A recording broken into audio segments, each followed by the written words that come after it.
नमस्कार।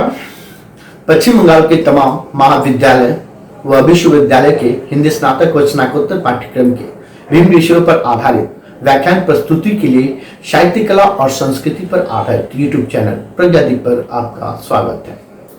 मैं अजय कुमार चौधरी आज आपके समक्ष हिंदी साहित्य का इतिहास के काल विभाजन और नामकरण की समस्या को लेकर प्रस्तुत हुआ।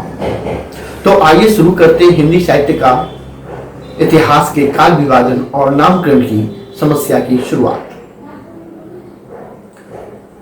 नामकरण की समस्या की शुरुआत 19वीं सदी से पूर्व हिंदी साहित्य लिखित की परंपरा की शुरुआत हो चुकी थी। फ्रेंच विद्वान का इस्तेमाल लिटरेचर एंड हिंदुस्तानी शेरसिंह सेंगर के शेरसिंह सरोज की रचना हो चुकी थी, लेकिन इन विद्वानों ने काल विभाजन और नामकरण करने का कोई प्रयास नहीं किया। हिंदी साहित्य के इतिहास का काल विभाजन और नामकरण करने का सर्वप्रथम प्रयास जॉर्ज ग्रियर्सन ने the modern vernacular literature of Hindustan में किया। इसके बाद बहुत सारे विद्वानों ने अपने अपने अनुसार काल विभाजन और नामकरण करने का प्रयास किया। वैसे तो हिंदी साहित्य के इतिहास ग्रंथों में काल विभाजन के लिए प्राय 4 पद्धतियों का अवलंबन किया गया है।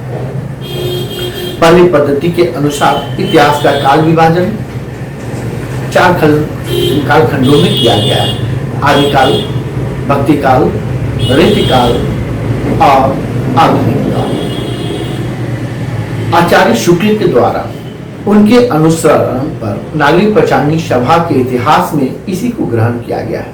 दूसरे क्रम के अनुसार केवल 3 युगों की कल्पना की गई है: आदिकाल, मध्यकाल और आधुनिक काल।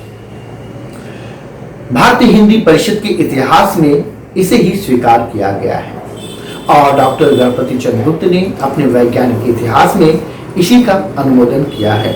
इसके पीछे तर्क यह है कि भक्तिकालीन साहित्य की चेतना प्राय एक है। 19वीं सदी के मध्य में या उसके आगे पीछे उसे कोई मौलिक परिवर्तन नहीं हुआ जिसके आधार पर युग परिवर्तन की मान्यता सिद्ध की जा सके। अतः संत काव्य, प्रेमाखंड काव्य, राम काव्य, कृष्ण काव्य, वीर काव्य, नीति काव्य आदि की धाराएं पूरे मध्यकाल में 5 शताब्दियों तक अखंड रूप से प्रभावित होती रही है। उनमें मौलिक परिवर्तन नहीं हुआ। तीसरी पद्धति साहित्य का विभाजन विधा क्रम से करती है। इसका आधार यह है कि समस्त साहित्य राशि का एकत्र अध्ययन करने की अपेक्षा कविता तथा गद्य साहित्य की विविध विधाओं के इतिहास का वर्गीकृत साहित्य शास्त्र के अधिक अनुकूल है। इनके अतिरिक्त एक पद्धति और है जो शुद्ध कालक्रम के अनुसार वस्तुगत विभाजन को ही अधिक यथार्थ मानती है। इसके प्रवक्ताओं का तर्क यह है कि किसी विचारधारा अथवा साहित्यिक दृष्टिकोण का आरोपण करने से परिदृश्य विकृत हो जाता है और यथार्थ दर्शन में बाधा पड़ती है। अतः स्वाभाविक कालक्रम के अनुसार ही सामग्री का विभाजन करना समीचीन है। जॉर्ज ग्रियर्सन ने सर्वप्रथम हिंदी साहित्य का काल विभाजन करने का प्रयास किया। काल विभाजन पर अपनी सहमति प्रकट करते हुए ग्रियर्सन ने लिखा कि सामग्री को यथासंभव कालक्रमानुसार प्रस्तुत करने का प्रयास किया गया है। वह स्वतः सरल नहीं रहा और कतिपय स्थलों पर यह असंभव सिद्ध हुआ। अतएव वे कवि जिनके समय में किसी भी प्रकार से स्थिर नहीं कर सका अंतिम अध्याय में दे दिए गए। प्रत्येक अध्याय सामान्यता एक कालक्रम का सूचक है। भारतीय भाषा काव्य के स्वर्ण युग 16वीं से 17वीं सदी पर मलिक मोहम्मद जायसी की कविता से प्रारंभ करके वंश के कृष्ण भक्त कवियों, तुलसीदास के ग्रंथों और केशवदास द्वारा स्थापित कवियों के रीति संप्रदाय को सम्मिलित करके कुछ अध्याय हैं जो पूर्णतः समय की दृष्टि से विभक्त नहीं है, बल्कि कवियों के विशेष वर्गों की दृष्टि से बटे हैं। उनका काल विभाजन इस प्रकार है: चारण काल, जिनकी समय सीमा 7वीं से 13वीं ईस्वी तक मानी गई है। दूसरा 15वीं शताब्दी का धार्मिक पुनर्जागरण। इसके बाद है जायसी की प्रेम कविता, ब्रज का कृष्ण संप्रदाय, मुगल दरबार, तुलसीदास, रीति संप्रदाय, तुलसीदास के अन्य प्रवर्ती 18वीं शताब्दी, कंपनी के शासन में हिंदुस्तान और अंतिम विक्टोरिया के शासन में हिंदुस्तान। ग्रेशन की इस वर्गीकरण में दूसरे, पांचवें और नौवें तथा 10वें नामकरण में ऐतिहासिकता का प्राधान्य है, साहित्यिकता का नहीं, जबकि साहित्य इतिहास के काल विभाजन में साहित्यिक प्रवृत्तियों पर ही बल होना चाहिए। इसके उपरांत मिश्र बंधु विनोद में काल विभाजन करने का प्रयास किया, जो जॉर्ज ग्रेशन के काल विभाजन की तुलना में कहीं अधिक प्रौढ़ और विकसित तथा तर्कसंगत है। यथा उन्होंने काल विभाजन करते हुए जिन कालों का नामकरण किया, प्रथम उन्होंने नाम रखा प्रारंभिक काल, जिनकी समय सीमा 700 से 1444 संवत मानते हैं। दूसरा माध्यमिक काल है, जो 1445 संवत से 1680 संवत तक है। तीसरा अलंकृत काल है, जो 1681 से लेकर 1889 ईस्वी संवत तक है। और अंतिम परिवर्तन काल, जो 1890 से लेकर 1925 ईस्वी संवत तक है। इसके बाद है परिवर्तन काल, जो 1926 से लेकर अब तक है। मिश्रबंधु का काल विभाजन पद्धति की दृष्टि से सम्यक एवं सरल है, परंतु नामकरण में एक रूपता का पूर्णतः अभाव है, क्योंकि अलंकृत काल नाम साहित्य की आंतरिक प्रवृत्ति अथवा वर्ण विषय अथवा कवियों के संप्रदाय विशेष का द्योतन करता है, जबकि पहला और दूसरा तथा चौथा नाम विकासावस्था व्यक्त करता है तथा अंतिम युग विशेष का संकेत मात्र ही देता है। इतना ही नहीं, वरन अभ्रंश युग को हिंदी साहित्य का आदिकाल मानना वैज्ञानिक भूल भी है। इसके उपरांत 1920 ईस्वी में आचार्य रामचंद्र शुक्ल ने हिंदी साहित्य के इतिहास को 4 कालखंडों में विभक्त कर उनका नामकरण किया। उन्होंने पहला नामकरण किया वीरगाथा काल, दूसरा भक्ति काल, तीसरा रीतिकाल और चौथा आधुनिक काल, जिसे हम वर्तमान काल भी कहते हैं। इनमें से भक्ति काल और आधुनिक काल को तो यथावत स्वीकार कर लिया गया, परंतु वीरगाथा काल और रीति काल के विषय में विवाद रहा। जिन वीरगाथाओं के आधार पर शुक्ल जी ने वीरगाथा काल का नामकरण किया है, उसमें से कुछ अप्राप्य हैं और कुछ परवर्ती काल की रचनाएं हैं। इनके अतिरिक्त जो साहित्य इस कालावधि में लिखा गया, उसमें सामंतीय और धार्मिक तत्वों का प्राधान्य होने पर भी कथ्य और माध्यम के रूपों की ऐसी विविधता और अव्यवस्था है कि किसी एक प्रवृत्ति के आधार पर उसका नामकरण नहीं किया जा सकता है। ऐसी स्थिति में आदिकाल जैसा निर्विवेश नाम, जो भाषा और साहित्य की आरंभिक अवस्था का मात्र का द्योतन करता है, अधिक समीचीन है। रीतिकाल के संदर्भ में मतभेद सीमित है। आधुनिक काल को शुक्ल जी ने 3 चरणों में विभक्त किया है और उन्हें प्रथम, द्वितीय और तृतीय उत्थान का है। प्रथम और द्वितीय उत्थान के विषय में उन्होंने यह संकेत भी कर दिया है कि उन्होंने क्रमशः भारतेंदु काल और द्विवेदी काल भी कहा जा सकता है। तीसरे उत्थान को कदाचित उसके प्रभावमय रूप के कारण उन्होंने कई नाम दिए हैं। पहला कालखंड जीवन और साहित्य में पुनर्जागरण का युग था, जब अतीत की गौरव भावना के परिप्रेक्ष्य में नवजागरण की चेतना विकसित हो रही थी, अतः इसे पुनर्जागरण काल नाम दिया जा सकता है।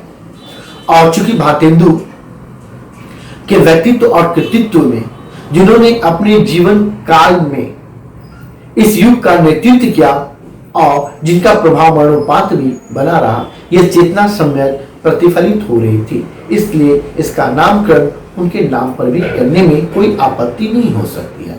प्राय इसी पद्धति और युक्ति से द्वितीय उत्थान का भी नामकरण किया गया। उसे हम औचित्यपूर्वक जागरण सुधार काल या विकसित वैकल्पिक रूप में द्विवेदी युग कर सकते हैं। तीसरे चरण की सर्वप्रमुख साहित्य प्रवृत्ति है छायावाद, अतः उसका उचित नाम छायावाद काल ही हो सकता है।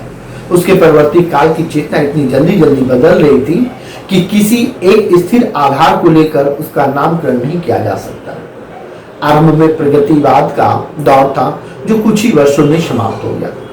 तदंतर प्रयोगवाद का आविर्भाव हुआ, जो थोड़े समय तक इसके समानांतर चलकर 1953 के आसपास नवलेखन में परिणत हो गया।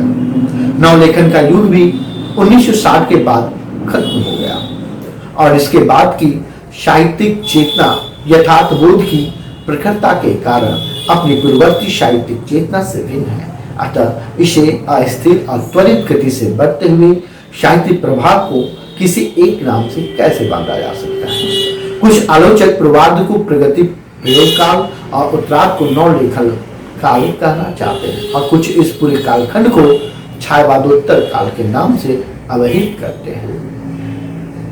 इनमें से पहले दोनों नामों में प्रमुख प्रवृत्तियों को रेखांकित किया गया है, जबकि दूसरा छायावाद के अवशिष्ट प्रभाव, विस्तार तथा विरोधी प्रतिक्रिया को अधिक महत्व देता है।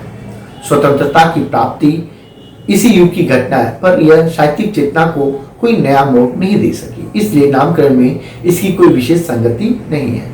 यदि इस तर्क के आधार पर इतिहास को बहुत छोटे छोटे खंडों में विभक्त करने से समुद्र दर्शन में बाधा आती है, अथवा यह मानकर कि समसामयिक साहित्य का स्वरूप स्थिर होने से कुछ देर लगती है, वर्तमान युग को एक नाम ही देना है, तो छायावादोत्तर काल नाम ही अभावात्मक होते हुए भी असंगत नहीं।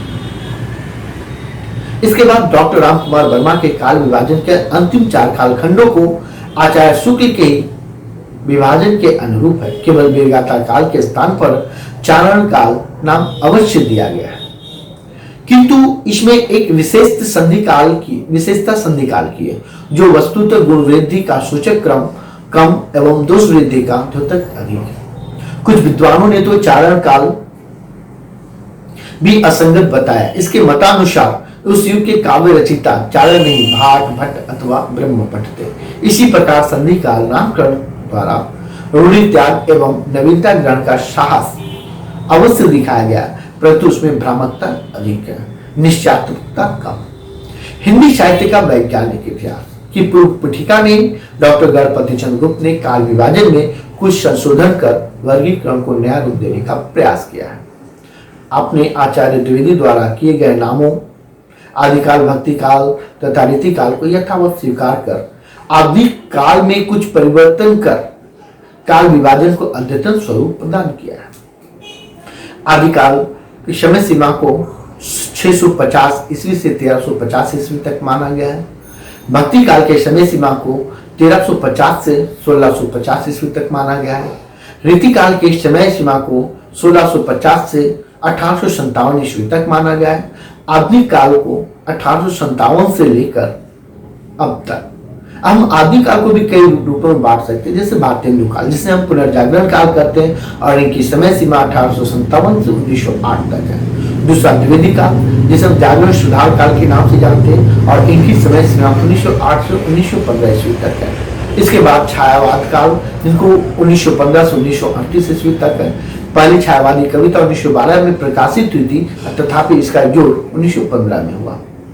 छायावादोत्तर काल को भी विभिन्न रूपों में बांट सकते हैं, जिससे हम प्रयोगवाद या प्रगतिवाद काल करते हैं, जिनकी समय सीमा 1938 से 1953 ईस्वी तक है। इसके बाद नवलेखन काल, जो 1953 से लेकर अब तक माना गया है। इसमें भी साहित्यकारों की मतभेद लगातार जारी है। इस प्रकार हम निष्कर्ष रूप से कह सकते हैं कि हिंदी साहित्य का काल विभाजन और नामकरण हमेशा विवाद के घेरे में बना रहा है।